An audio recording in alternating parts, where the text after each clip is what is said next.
किस्म के नेता होते हैं,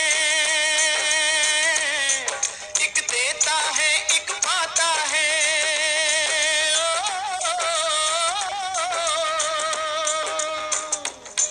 एक देश को लूट के खाता है, एक देश पे जान लुटाता है।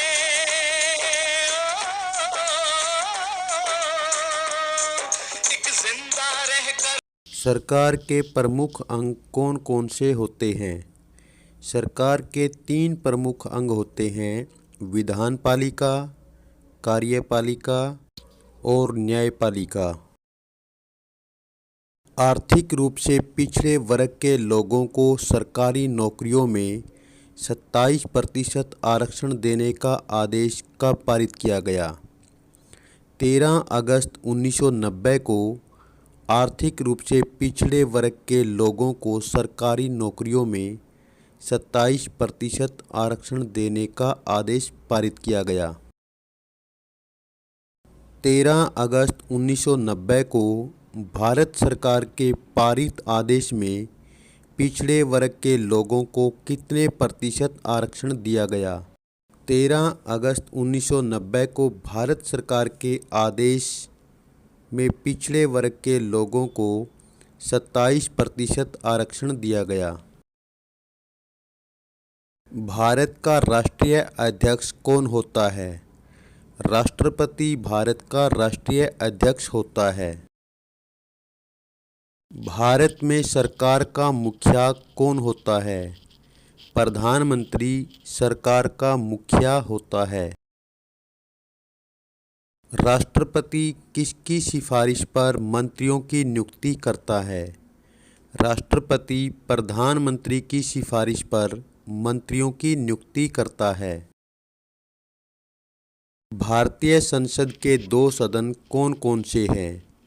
भारतीय संसद के 2 सदन लोकसभा और राज्यसभा होते हैं। राष्ट्रपति प्रधानमंत्री के रूप में किसकी नियुक्ति करता है? राष्ट्रपति प्रधानमंत्री के रूप में लोकसभा में बहुमत दल के नेता की नियुक्ति करता है। भारत सरकार ने पिछड़ी जाति आयोग की स्थापना कब और किसकी अध्यक्षता में की? भारत सरकार ने पिछड़ी जाति आयोग की स्थापना वर्ष 1979 में बीपी मंडल की अध्यक्षता में की। इसी के कारण इसे मंडल आयोग भी कहा जाता है। किस प्रधानमंत्री ने मंडल आयोग की सिफारिशों को लागू किया था? प्रधानमंत्री विश्वनाथ प्रताप सिंह ने, जिन्हें वीपी सिंह के नाम से जाना जाता है, मंडल आयोग की सिफारिशों को लागू किया था। लोकतंत्र में कानून बनाने का कार्य कौन सी संस्था करती है? लोकतंत्र में कानून बनाने का कार्य संसद या विधायिका करती है।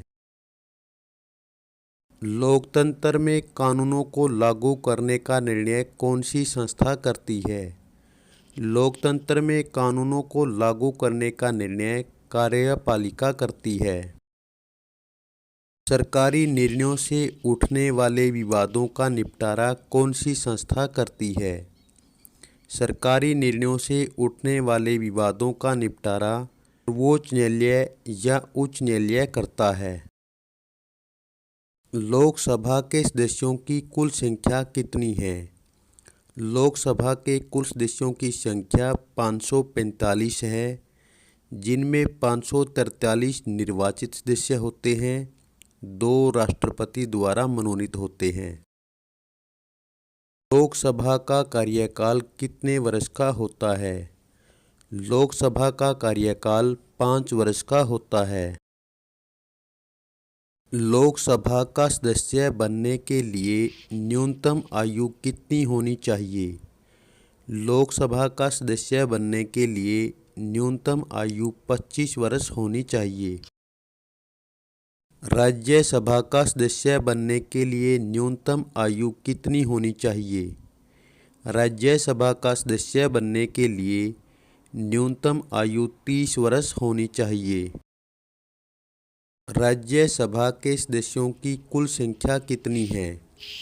राज्यसभा के सदस्यों की कुल संख्या 250 है, जिनमें 238 सदस्य राज्यों द्वारा चुने जाते हैं और 12 सदस्य राष्ट्रपति द्वारा मनोनीत होते हैं। राज्यसभा के सदस्य का कार्यकाल कितने वर्ष का होता है? राज्यसभा के सदस्य का कार्यकाल 6 वर्ष का होता है। संसद के किस सदन को लोअर हाउस या निम्न सदन के नाम से जाना जाता है? लोकसभा को लोअर हाउस या निम्न सदन के नाम से जाना जाता है। संसद के किस सदन को अपर हाउस या ऊपरी सदन के नाम से जाना जाता है? राज्यसभा को अपर हाउस या ऊपरी सदन के नाम से जाना जाता है। धन बिल या बजट संसद के किस सदन में पेश किया जाता है? धन बिल या बजट लोकसभा में पेश किया जाता है। राज्यसभा धन बिल को अधिक से अधिक कितने दिनों तक रोक सकती है? राज्यसभा धन बिल को अधिक से अधिक 14 दिनों तक रोक सकती है। कार्यपालिका के 2 रूप कौन कौन से हैं? कार्यपालिका के 2 रूप राजनीतिक कार्यपालिका और स्थायी कार्यपालिका होती है। भारत की सर्वोच्च राजनीतिक कार्यपालिका कौन सी है? प्रधानमंत्री और उसकी मंत्रिपरिषद भारत की सर्वोच्च राजनीतिक कार्यपालिका है। भारत की स्थायी कार्यपालिका में कौन शामिल है? प्रशासनिक अधिकारी भारत की स्थायी कार्यपालिका में शामिल हैं। केंद्रीय कैबिनेट की बैठक की अध्यक्षता कौन करता है? प्रधानमंत्री केंद्रीय कैबिनेट की बैठक की अध्यक्षता करता है।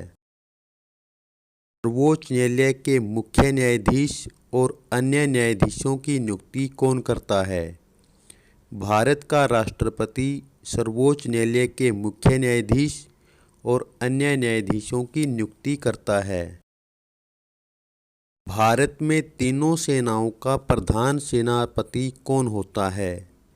राष्ट्रपति भारत में तीनों सेनाओं का प्रधान सेनापति होता है। राष्ट्रपति विधेयक को पुनर्विचार के लिए किसके पास भेज सकता है?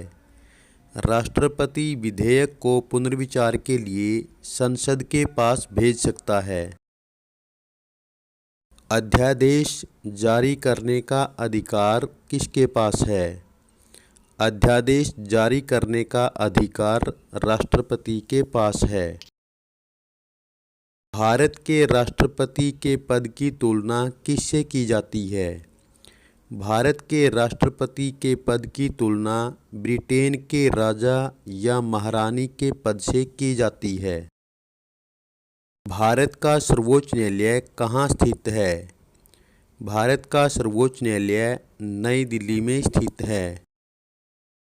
हरियाणा और पंजाब का उच्च न्यायालय कहाँ स्थित है? हरियाणा और पंजाब का उच्च न्यायालय चंडीगढ़ में है। भारत सरकार ने कार्यालय ज्ञापन कब जारी किया? भारत सरकार ने 13 अगस्त 1990 के दिन कार्यालय ज्ञापन जारी किया। केंद्र और राज्य सरकारों के बीच विवादों का निपटारा कौन सी संस्था करती है? सर्वोच्च न्यायालय केंद्र और राज्य सरकारों के बीच विवादों का निपटारा करती है। सर्वोच्च न्यायालय के मुख्य न्यायाधीश या अन्य न्यायाधीशों को उनके पद से कैसे हटाया जा सकता है? सर्वोच्च न्यायालय के मुख्य न्यायाधीश या अन्य न्यायाधीशों को उनके विरुद्ध संसद में महाभियोग चलाकर 2/3 बहुमत से पारित करके हटाया जा सकता है। संविधान का संरक्षक किसे माना जाता है? सर्वोच्च न्यायालय को संविधान का संरक्षक माना जाता है। भारत का राष्ट्रपति कितने वर्ष के लिए चुना जाता है? भारत का राष्ट्रपति 5 वर्ष के लिए चुना जाता है। भारत की पहली महिला राष्ट्रपति कौन थी? भारत की पहली महिला राष्ट्रपति प्रतिभा देवी सिंह पाटिल थी। भारत के पहले राष्ट्रपति कौन थे?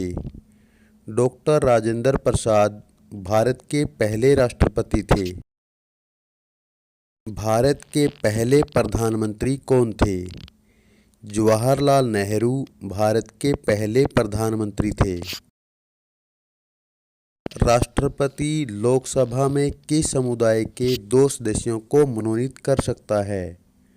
राष्ट्रपति एंग्लो इंडियन समुदाय के 2 सदस्यों को लोकसभा में मनोनीत कर सकता है। संसद का कौन सा सदन कभी भंग नहीं होता? राज्यसभा कभी भंग नहीं होता। संसद की कार्यवाही का आरंभ दिन में किस समय होता है? संसद की कार्यवाही का आरंभ दिन में 11 बजे शुरू होता है। संसद की कार्यवाही का पहला घंटा 11 से 12 बजे तक किस नाम से जाना जाता है? संसद की कार्यवाही का पहला घंटा 11 बजे से लेकर 12 बजे तक प्रश्नकाल के नाम से जाना जाता है। प्रधानमंत्री कब तक अपने पद पर काम करता है? जब तक प्रधानमंत्री को लोकसभा में बहुमत हासिल है तब तक प्रधानमंत्री अपने पद पर काम करता है। कैबिनेट में सबसे प्रभावशाली व्यक्ति कौन होता है? प्रधानमंत्री कैबिनेट में सबसे प्रभावशाली होता है। राष्ट्रपति का चुनाव किसके द्वारा किया जाता है? राष्ट्रपति का चुनाव विधानसभा, लोकसभा, राज्यसभा इन तीनों के चुने हुए सदस्यों द्वारा किया जाता है। गठबंधन सरकार किसे कहते हैं? 2 या 2 से अधिक दलों से मिलकर बनी सरकार को गठबंधन सरकार कहते हैं। निम्नलिखित राजनीतिक संस्थाओं में से कौन सी संस्था देश के मौजूदा कानून में संशोधन कर सकती है? प्रधानमंत्री, संसद, सर्वोच्च न्यायालय, राष्ट्रपति। उत्तर संसद। निम्नलिखित में से कौन राजनीतिक कार्यपालिका का हिस्सा होता है? जिलाधीश, गृह मंत्रालय का सचिव, गृह मंत्री, पुलिस महानिदेशक। उत्तर गृह मंत्री। अगर आपको भारत का राष्ट्रपति चुना जाए तो कौन सा फैसला आप खुद कर सकते हैं? अपनी पसंद के व्यक्ति को प्रधानमंत्री चुन सकते हैं। लोकसभा में बहुमत वाले प्रधानमंत्री को उसके पद से हटा सकते हैं। दोनों सदनों द्वारा पारित विधेयक को पुनर्विचार के लिए कह सकते हैं। मंत्रिपरिषद में अपनी पसंद के नेताओं का चयन कर सकते हैं। उत्तर दोनों सदनों द्वारा पारित विधेयक पर पुनर्विचार के लिए कह सकते हैं। कार्य और विभाग का मिलान कीजिए। देश से जूट का निर्यात बढ़ाने के लिए एक नई नीति बनाई जा रही है। वाणिज्य और उद्योग मंत्रालय। इलाकों में टेलीफोन सेवाएं सुलभ कराई जाएंगी। संचार एवं सूचना प्रौद्योगिकी मंत्रालय। पोलियो अभियान शुरू किया जाएगा। स्वास्थ्य मंत्रालय। ऊंची पहाड़ियों पर तैनात सैनिकों के भत्ते बढ़ाए जाएंगे। रक्षा मंत्रालय। सार्वजनिक वितरण प्रणाली के तहत बिकने वाले चावल और गेहूं की कीमतें कम की जाएंगी। कृषि, खाद्यान्न और सार्वजनिक वितरण मंत्रालय। संसद के फैसले किसकी मंजूरी के बाद लागू होते हैं? संसद के फैसले राष्ट्रपति की मंजूरी के बाद लागू होते हैं। संसद किसे कहते हैं? भारत में निर्वाचित प्रतिनिधियों की राष्ट्रीय सभा संसद कहलाती है। विधानसभा किसे कहते हैं?